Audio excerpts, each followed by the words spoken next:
मैं अनिल। आज हम लोग बात करेंगे ट्यूबरक्लोसिस के बारे में। क्यों होता है, कैसे होता है, क्या सिम्टम्स है, सारा कुछ बताऊंगा, तो वीडियो के लास्ट तक ज़रूर बने रहें और वीडियो को अंत तक देखें। और अगर सब्सक्राइब नहीं किया तो सब्सक्राइब ज़रूर करें। ट्यूबरक्लोसिस एक बैक्टीरिया से होती है और उस बैक्टीरिया का नाम है माइकोबैक्टीरियम ट्यूबरक्लोसिस। टीबी टीबी जो है वो यूजुअली हमारे लंग्स को इन्फेक्ट करता है, लेकिन ये आपके शरीर के किसी भी हिस्से को इन्फेक्ट कर सकता है। अगर ये लंग्स के अलावा किसी और हिस्से को इन्फेक्ट करता है तो उसे हम एक्स्ट्रा पल्मोनरी ट्यूबरक्लोसिस कहते हैं। और टीबी अगर बहुत सारे ऑर्गन को एक ही टाइम पे इन्फेक्ट करती है तो उसे डिसएमिनेटिंग ट्यूबरक्लोसिस कहते हैं। इसके अलावा हम जानेंगे कि टीबी अगर होती है तो इसके बेसिक सिम्टम्स क्या है। ज़्यादातर लोगों में it start with low grade fever, मतलब हल्का हल्का बुखार का आना। इसमें लोगों को ये लगता है जैसे कि पूरी थकावट हो गई शाम आते आते, जबकि अगर हम पेशेंट को थर्मामीटर से उसकी टेम्परेचर को चेक करें तो वो 98 99 आता है। ठीक है, टीबी की वजह से बहुत रेयर होता है कि टीबी की वजह से हाई ग्रेड फीवर हो। ठीक है, मतलब तेज़ बुखार हो। भूख का कम लगना मीन्स लॉस ऑफ एपेटाइट। अगर लॉस ऑफ एपेटाइट होगी तो लॉस ऑफ वेट भी होगा।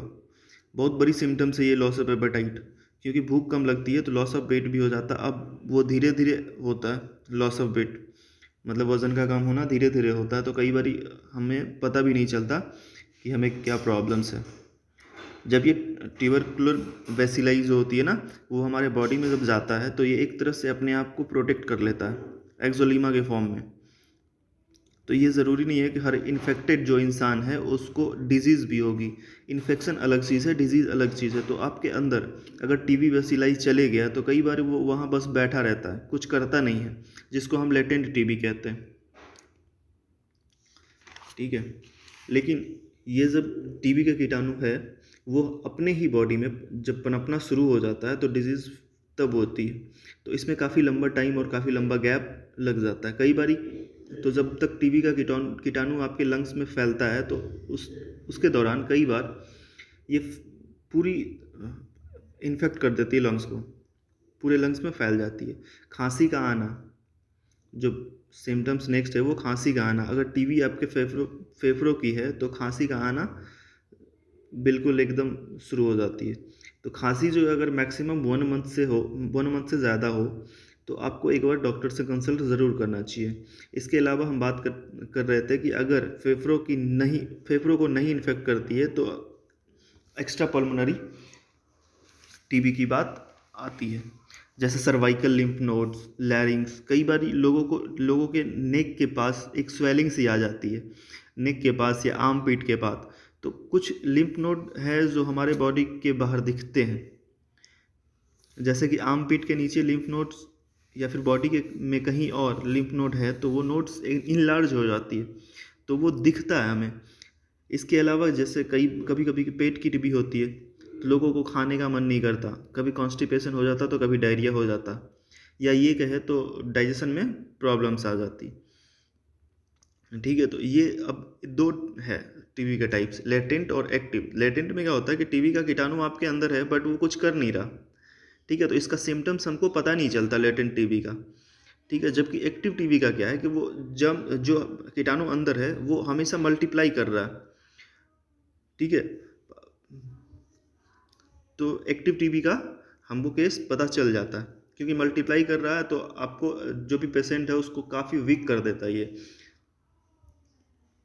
तो जनरली हम लोग एंटीबायोटिक का यूज़ करते हैं, एंटीबायोटिक का डोज इसमें चलाते हैं। अब ट्यूबरकुलोसिस का साइन और सिम्टम्स क्या है वो देखेंगे। लेटेंट टीबी का कोई सिम्टम्स नहीं दिखता हमको, वो ब्लड टेस्ट या फिर स्किन टेस्ट से ही पता चलता।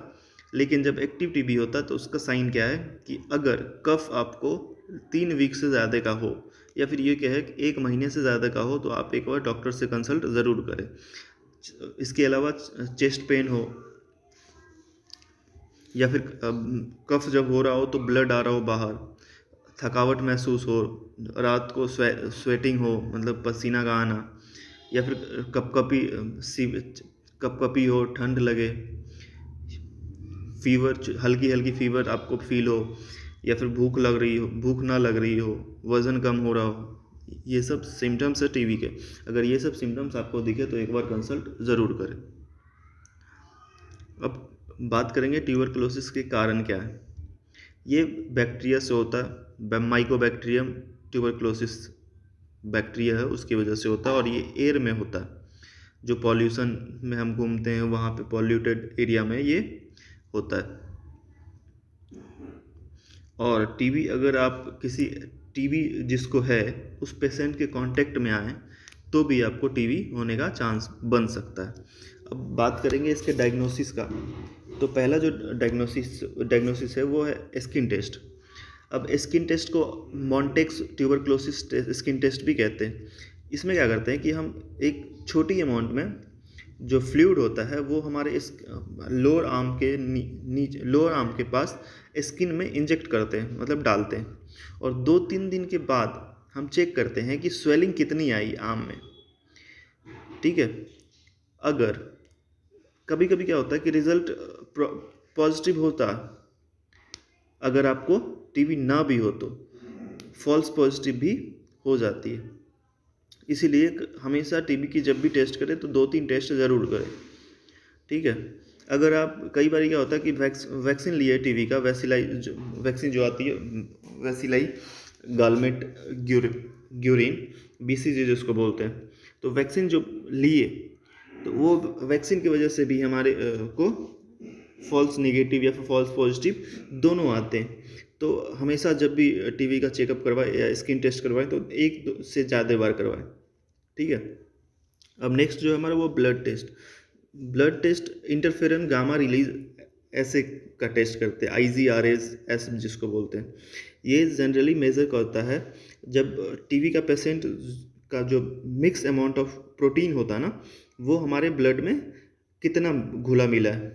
ठीक है। क्या होता है कि जब टीबी होती है ना तो वो प्रोटीन जो होता है वो ब्लड में एक्स्ट्रा अमाउंट में मिल जाता है, मिक्स हो जाता है। तो ब्लड टेस्ट में हम वही देखते हैं। अब AFB टेस्ट होती है, एसिड फास्ट बैसिलाई टेस्ट। ये टीबी के बैक्टीरिया का, मतलब हमारे सेप्टम में टीबी का बैक्टीरिया कितना है उसका रिजल्ट बताता है। क्या होता है कि जब म्यूकस जो होता है, जो हम कफ निकालते हैं, म्यूकस कफ को ही बोलते हैं, वो इस AFB टेस्ट में बताता है। अब जो नेक्स्ट है वो ट्यूबरकुलोसिस का ट्रीटमेंट क्या है। अगर मेनली ट्यूबरकुलोसिस का ट्रीटमेंट जो है वो आपके इन्फेक्शन पर डिपेंड करता है। अब अगर आपको लेटेंट टीबी है तो बैक्टीरिया को किल करने का जो भी मेडिसिन है आपको डॉक्टर से कंसल्ट करके ले लेना चाहिए, जैसे कि आइसोनाइज़ेड या राइपेंटीन और रिफाम्पिन। ये क्या है कि या तो ये अकेला आप आइसोनियाजेड ले सकते हो या फिर ये दोनों एक साथ ले सकते हो अब 9 मंथ तक, कम से कम 9 महीने तक। ठीक है। अगर आपको लेटेंट टीबी है तो अगर आपको कोई भी एक्टिव टीबी का साइन दिखे तो आप एक बार डॉक्टर से कंसल्ट ज़रूर करें। और ये दोनों जो मेडिसिन्स थी अगर दोनों के कम्बिनेशन को एक साथ यूज़ करें तो वो एक्टिव टीबी का इलाज कर सकता है, जैसे कि इथाम्ब्यूटोल, आइसोनियाजेड, पाइराजीनामाइड एंड रिफाम्पिन। ये आपको 6 से 12 महीने तक लेना होता है। अगर ड्रग रेसिस्टेंट टीबी है तो एक से ज़्यादा मेडिसिन अलग अलग टाइप के आपको दिए जाते हैं मैक्सिमम 30 महीने तक। ठीक है। जनरली अगर हमें सिम्टम्स का पता नहीं चलता तो एंटीबायोटिक का डोज कंटिन्यू करते हैं। यही था टीबी। नेक्स्ट वीडियो देखेंगे कब बनाना है।